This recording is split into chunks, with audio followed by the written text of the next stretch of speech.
Thomas Hardy is the latest man to be told that he is not to be read by students in case he upsets them. The University of Warwick says that he depicts the cruelty of nature. I don't know what's wrong with that. Peter Hitchens, you a fan of Thomas Hardy? Some of it, yeah. It's not... Quite dark, isn't it? My favourite of his books is Jude the Obscure, which is full of misery from start to finish. Yes, I quite like... That's why I like it. I fell upon a book called Desperate Remedies, which was his first novel. And the thing I liked about it was that he was clearly practising for his later novels, because almost everything in later novels is in this book. Yeah. And but not quite so well done. People do that. Some of the poems are good as well. Yeah. There's a very fine one called Old Furniture, which I recommend everybody to read. Beautiful. Now, since I've been away, and I haven't seen you for about 3 weeks, not much has changed, really, has it? We still don't have a Prime Minister. No, we still don't have a Prime Minister. We still don't have a leader of the opposition. We still have an opposition. There's still trade strikes. Yep. There are still train strikes, and no, it's all much the same. The crisis continues, and it's still too hot. It's still too hot, although apparently today's going to be the last day of it being too hot for a while. Yesterday in my church we had the prayer for rain. Did you? Yep. Well, it's apparently worked, because it's going to rain. It rained in Inverness yesterday. Well, there you are, you see. So, wide-ranging rain, and but the wrong kind of rain is going to fall, apparently, today. It may well be so. That's what I've actually read from some meteorologists. They've actually said it's the wrong kind of rain. Is there a wetter sort of rain which could fall, which would be any better, or is this just... Well, it's not clear. It's not clear. Not having been any rain, it's a bit dry. It's not clear what they mean by the wrong kind of rain, but I think what they do mean is that it won't actually do any good to saturate the soil. It's like the effect. I remember this in the 80s particularly. Cause and effect only works when it suits people. Yes. When the interest rates, the Bank of England interest rates went up in the 1980s, my mortgage rate went up within about 30 seconds. Right. When the Bank of England interest rates went down, it took them about 3 months of pondering before they reduced them. And this cause and effect works in a way that suits people. And in funny, a lot of people really want there to be a crisis over this. Well, they do. Well, they want to be a crisis over everything, but it's similar with the wholesale price of oil, isn't it? Because whenever the wholesale price of oil goes up, petrol prices go up, but when it comes down, they don't go down. It's amazing, isn't it? Very interesting. Someone should do a study of it. They should. But who will pay for it? This is not the oil companies. Well, they could pay for it, but then the result would be different. But this is the thing about research. People think that it's just done. That there's a sort of body sitting on a hill somewhere in a beautiful plate glass building with white-coated people doing research. They don't realise that research only gets done when someone's prepared to pay for it. Yes. And the person who's paying for it often wants a particular result. Yes. Well, I'm told... And so a lot of things just never get researched. No, I'm told by some academics in Scotland who are actually too frightened to be named and come on this show to tell me this officially, but that if you are not a supporter of the SNP and you are in academia in Scotland, you will get no grants whatsoever from the government unless you kind of convert to the other side. Yeah, well, that's very childish, but it's not surprising. There you are. It really isn't. Tell us about your plan for this show called Dr. What. Well, my view is that Doctor Who is a complete failure in terms of predicting the future. I remember the first appearance of the Daleks. So do I. I watched it. It was terrifying at the time. It was absolutely terrifying. But actually, when you think about it, the Daleks, first of all, didn't exist. And secondly, they weren't that bad. I mean, we all know they can't go upstairs. They have no sense of humour. And there are all kinds of other drawbacks which make it rather difficult to believe they'll ever dominate the world. But what was just coming down the road at the time he predicted the Daleks was comprehensive education. Far more frightening, far more disastrous. If only he'd seen that coming. And longer lasting. Well, it apparently eternal. And I thought that it would be useful to have this character, Dr. Watts, so grizzled old geezer, slightly hard of hearing, with an attractive young assistant. Yes. Perhaps travelling by steam train, which is the modern equivalent of the police box. That would be good. Into the past. Because nobody knows anything about the past anymore. It's much more surprising than the future. Yes. And this Dr. Watts could go there and find all these amazing surprises about how much better we used to do so many things that we do badly as you said, now. like, for example, police officers on patrol. Yeah, what a shock that would be. You know, that would be a shock. Yeah, people failing examinations. Although, do you know, I came back into London yesterday and actually drove past 3 different scenes where there were police in attendance. I was wondering what was going on. Wow. One was complete with a forensic van, so presumably some crime. Maybe after the crime was They happened. were investigating. The second one was as I was walking in towards the office. There were 3 police officers standing outside Guy's Hospital where they had taped off an area, and they were just standing there. They love a bit of taping. They love a bit of taping. I presume some crime had been committed there, so they were guarding it, I guess. I mean, I don't know why. What you did not see a police officer on patrol walking along to stop the actual crime before it happened. No, that wouldn't have been the case at all. Also, trains running reasonably sort of regularly, and of course going to the place where you wanted to go as opposed to taking you somewhere where you didn't want to go. Yes, that would be quite shocking. Because we've now got another crisis of the West Coast Line, where I'm told that the Avanti drivers will no longer work overtime, and as a result of that they can't run any trains. Yes. It seems weird to run a train company with drivers who can only drive trains when they're on overtime. It does. You know? It's one of the mysteries. I mean, once upon a time when I was a labour and industrial correspondent, I understood all these things. Yeah. There was a marvellous thing called flexible rostering, which caused a lot of trouble in, I think it was the late 1970s or early 1980s. Right. We called it flexible roistering, but it was, whatever it was, it was very complicated, and it led to... Well, there's clearly a lot of that still going on. There could be some flexible... But as far as I know, quite a few train companies still rely entirely on overtime for Sunday work. Yes, they do. And there's an amazing hangover from the days when the Sabbath day was still taken seriously. And when we can't blame the unions for hanging on to it. Well, you can't. I mean, it's a bit like you can't blame the unions for trying to negotiate a better pay deal. I mean, I don't blame the likes of Mick Lynch for trying to get a better deal for his fellow workers. However, you know, there comes a point where you say, well, yeah, but you can't have all of these other little gifts. I'm told that TfL, for example, if you work for TfL, your working day starts as soon as you walk out your front door. So that basically that's when your shift begins. You will get a car to where you have to go to work, and you'll get a car home, and the travelling time will be included in whatever your 8-hour shift is. I think these things all show what happens in the few remaining parts of the economy where unions are still strong. In most places, they simply aren't anymore. No, exactly. Let's talk about the other thing you wrote about, the cult of man-made global warming. Because I've, again, been forced to defend a statement that I made last Thursday all weekend, and like 300,000 people have now watched this clip on Twitter, in which I suggested, why not, since we live on an island, could we not make use of the seawater to try and make sure that we don't suffer from any droughts? Well, the desalination plants are shut. Yeah. Well, apparently Thames Water has a desalination, but it's very expensive. The problem with desalination. You look at it, you think, particularly in the Middle East, and all the countries which are along the edge of the Mediterranean, they could really do with the water, but it is so energy dependent. There's a huge one apparently in Saudi Arabia, because they use the sun. If you get really far south, you can use the sun to do it, I think. But it's still very, very intensive.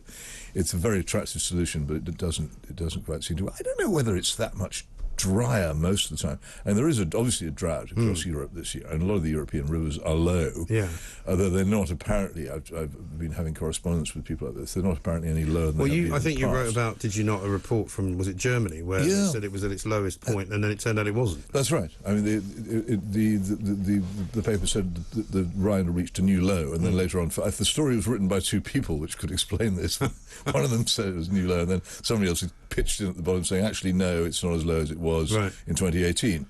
And somebody wrote to me and said, nor is it as low as it was in 1920. So I don't know. But I'm not inclined to panic about these things. No, I'm not. What I am inclined to do is think seriously about it. So, for instance, if instead of wasting all this rubbish money on the rubbish plan of HS2, which there's no purpose for it at all that I can see, for a long, long time it's made sense in this country to have a national water grid which would transfer water from the wetter parts of the country and the less populated parts of the country particularly to the drier southeast. It's very expensive, but once you've done it, you really wouldn't have a water crisis ever again, I don't think. No. There's huge amounts, watch it. I've even seen this in the Middle East, but huge amounts of, when it rains, fresh water just runs away. And it's never used. It just runs away, ends up in the sea, and flows away when the rivers are full, and it's wasted, and we just haven't overcome this. And a national water grid would make a huge contribution to this, and it would also, I think, quite possibly be quite useful in flood alleviation, because you could pipe water away from areas which are in danger of flooding. Well, I mean, flooding is a really worthwhile piece of national engineering which would last for a century to come. And it's occasionally raised, but nothing ever gets done, whereas this ludicrous HS2, which has never had any real point to it except to get David Cameron off a hook over Heathrow's extra. Nobody wants it. It's not wanted. It probably will never get finished. And when it is finished, it won't run at the projected speeds because it's so expensive. And it certainly won't run on Sundays. Why don't we switch to something worthwhile? And also, it won't run on Sundays because all the drivers will have the day off. No, as well. You know, unless they can negotiate it properly. But you're also right to say that brownness of the land is something that we've had forever. I used to play a lot of golf when I was younger. My father was Scottish, so it was a sort of a de rigueur thing to do. And basically, I used to play at a place called Royal Mid-Surrey in Richmond. It was very much a heathland next to Richmond Rugby Club. And every summer it was brown. And everybody loved it because you could hit the ball and it would run forever. And every single summer it was brown, and every single autumn it turned back to green. It's amazing how quickly it goes back to green once the rain falls. But I remember no one's mentioning, everyone goes on about 1976, and why shouldn't they? It was because of the amazing Dennis Howell Minister for Rain era, which is unforgettable. But when I came back from living in the USA at the end of the summer of 1995, I came back to a country that was certainly the south of England. It was wholly parched. Yeah, and no one mentions that. Now that's 76 and 95, two definite occasions when there'd been a long dry period. Yeah, what I ask people to do is not to make a pattern out of something which isn't necessarily a pattern. It's obviously warmer than it was. Yeah. I mean, Moscow, again, where I used to live, last time I was there, summer of 2019. Summer's tremendously hotter than they used to be, and the winter's not as cool. So the river always used to freeze when I lived there in the early 1990s in winter. As it did here. Now it sometimes doesn't. Right. And it's obviously warmer. The question is why. Yeah. And is this a huge long-term pattern, and is there an obvious causal link or not? I'm prepared to listen to anybody about this, but what I am not prepared to do is get shouted down for saying some of the things that we do are silly. Yes. And it remains that we have a big energy crisis in this country now. And one of the reasons for it is that we've closed down a lot of our coal-fired power generation, supposedly to save the planet. But even if this is correct, the Chinese build so many coal-fired power stations every year that everything that we did by closing down is just cancelled out. Absolutely. So right. We're left with no recourse to this now. We're going to have to rely increasingly on imported energy from countries which can't necessarily spare it, and that's where the trouble's going to come. Exactly right. I saw a good statistic the other day, which I'll tell you about in a moment. I'm just going to take a short break. Peter Hitchens is here. I found this statistic the other day, which was in Forbes magazine. The only problem with some of it is that some of the measurements I don't quite understand. You might be able to help me out. But it says basically transport emissions make up 27% of all UK greenhouse gas emissions, with car travel accounting for over half of this total. So if you called it, I don't know, 14% of all emissions caused by cars. I mean, it seems to me that the attack on the car driver and on the existence of cars is out of all proportion to the fact that only 14% of the emissions are caused by cars. There's no point in attacking cars. People don't drive cars, or some people, I suppose, might be crazy enough to drive cars because they enjoy it, but most people drive cars because they have to. I actually quite enjoy driving, except for the fact that when I'm in traffic. You go to the cinema, you watch the car advert, and there's people driving along these empty cities, presumably filmed at 4 in the morning, or through Scottish glens where the roads have been cleared and there's nobody else on the road. Right. So you get into this fantastic liberating machine, you sit in the same traffic jam as everybody else, however much you paid for it, however stylish it is. It must be a disappointment. Most of them spend, I should think, 95% of their time depreciating either in the gutter or in a car park, and often depreciating on borrowed money as well. And they force us to redesign our cities and our countryside in ways which don't suit the very large numbers of people who can't drive. If you wanted to reduce driving, you do what the Swiss do. You provide alternatives. In the city of Zurich, they have now got such fantastic trams that people leave their Mercedes at home. And they prefer to travel by tram. That's the way to go. Yes, and there's nothing wrong with that at all, as far as I'm concerned. And the problem with the transportation systems in this country is that the cities are not bad, but elsewhere, which is basically most of the country, it's hopeless. Well, I mean, even in Sussex, where my children live, I've said this before, one of them goes to a sixth form college, which is about, I don't know, say a 25-minute bus ride away. There's only one bus that he can get in the morning, and if he doesn't get that bus, there isn't another one. Well, this is what we pulled up a fantastically good, very expensive transport system when we destroyed all the railway branch lines. Now, almost all of them will be incredibly busy because so many people live in small towns and out in the countryside, but you can't use them anymore. And they would be very easy to run on low energy, rapid small vehicles. But they've just gone. And it would cost an absolute packet to put them back. It's incredibly stupid decisions we make in this country. We destroy it. It's like I mentioned the power stations earlier on. We didn't just mothball them, which an intelligent person recognising he can't read the future would have done. We blew them up. So they're not there anymore. No, I know. As if they didn't ever want anybody to be able to revisit that. It looks like it, doesn't it? Yeah. And here's the thing that I don't get, right? And this is where I start to question this climate science, or whatever they wish to call it. This is from Forbes magazine. A 2017 study found that having one fewer child led to 58.6 tonnes CO2 equivalent, TCO2e, emission reductions per year. Now, I don't know how they work that out. I suspect it's not true. And also, I don't really know what TCO2e is. Well, I'm sure there's a footnote somewhere that would explain it. There will be. I am not your man. Living car-free would lead to 2.4 TCO2e savings per year. And if you didn't go on a transatlantic flight, you would avoid 1.6 TCO2e. There are people who listen to this nonsense and believe it and go, oh, I've now saved 5.6 TCO2es a year. I'm hugely in favour of people making an effort not to mess up the planet. And for long years, I've thought that people should try not to trash it with throwing litter and filling the air with filth and all the other things people do. But the best way of doing that is in your own life to be as frugal about energy, and as actually the other thing is to use non-motor transport as much as you possibly can. Anybody can do it. Everybody pretty much can walk or ride a bicycle for part of their daily journey. If they did that, first of all, they'd use less energy and save a lot of money, and secondly, they make themselves healthier. And if the global warming people are right, then they would also reduce the risk of that. So do that. Stop lecturing other people, it seems to be. Stop gluing yourself to other people's trains and gluing yourself to the roads other people are using. Change your own life. Morality is not about ordering other people about. It's about ordering your own life. Do you know what was interesting? We had a caller earlier on today who had found, fascinatingly, a document from the Second World War which was sent to all households as to how you could help the war effort by cutting down on your use of fuel. Right. And it was all about what you could do rather than what you shouldn't do. And I think that's the difference between then and now. But also, what they found to be the most sort of wasting machine of all was a toaster.